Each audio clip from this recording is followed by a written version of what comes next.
ఓం శ్రీ గణేశాయ నమః. అందరికీ నమస్తే అండి. తెలుగు పంచాంగానికి స్వాగతం. మే 10వ తేదీ స్వస్తి శ్రీ పరాభవ నామ సంవత్సరం ఉత్తరాయణం వసంత ఋతువు వైశాఖ మాసం కృష్ణపక్షం ఆదివారం రోజు పంచాంగంలో సూర్యోదయం సూర్యాస్తమయం తిథి నక్షత్రం శుభాశుభ సమయాలు శుభ ముహూర్తాలతో పాటు నీటి మంచి మాటలు ఈ రోజు తెలుసుకుందాం. వీడియోలోకి వెళ్లే ముందు ఇంకా ఎవరైనా మా ఛానల్ ను సబ్స్క్రైబ్ చేయకపోతే ఇప్పుడే సబ్స్క్రైబ్ చేసి పక్కనే ఉన్న బెల్ ఐకాన్ ను ప్రెస్ చేయండి.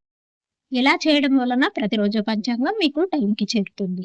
మీరు చేసే ప్రతి పని విజయవంతం కావాలని కోరుకుంటూ పంచాంగం వివరాలు చూద్దాం.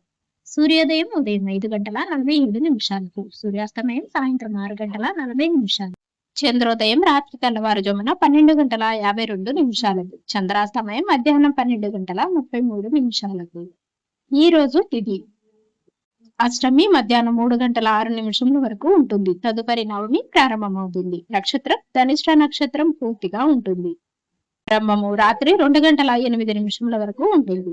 కరణం కౌలవ మధ్యాహ్నం 3:07 వరకు ఉంటుంది. తదుపరి బాలవ రాత్రి 2:40 వరకు ఉంటుంది. ఇక ఈ రోజు అశుభ సమయాలు రాహుకాలం సాయంత్రం 4:30 నుండి 6 గంటల వరకు ఉంటుంది. యమగండ కాలం మధ్యాహ్నం 12 గంటల నుండి 1:30 వరకు ఉంటుంది. గుళికా కాలం మధ్యాహ్నం 3:23 నుండి 4:59 వరకు ఉంటుంది.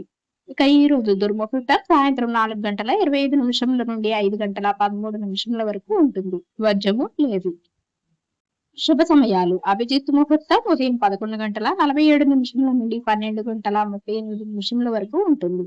అమృతకాలం మధ్యాహ్నం 1:47 నుండి 3:29 వరకు ఉంటుంది. బ్రహ్మ ముహూర్తం తెల్లవారుజామున 4:13 నుండి 5 గంటల వరకు ఉంటుంది.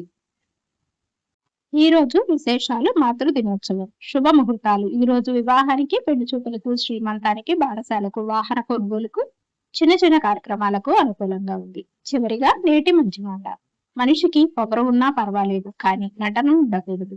డైలీ పంచాంగం కోసం మా ఛానల్ సబ్స్క్రైబ్ చేయండి. వీడియో నచ్చితే లైక్ చేయండి. తిరిగి రేపటి పంచాంగంలో మళ్ళీ కలుద్దాం. అంతవరకు సెలవు. నమస్కారం.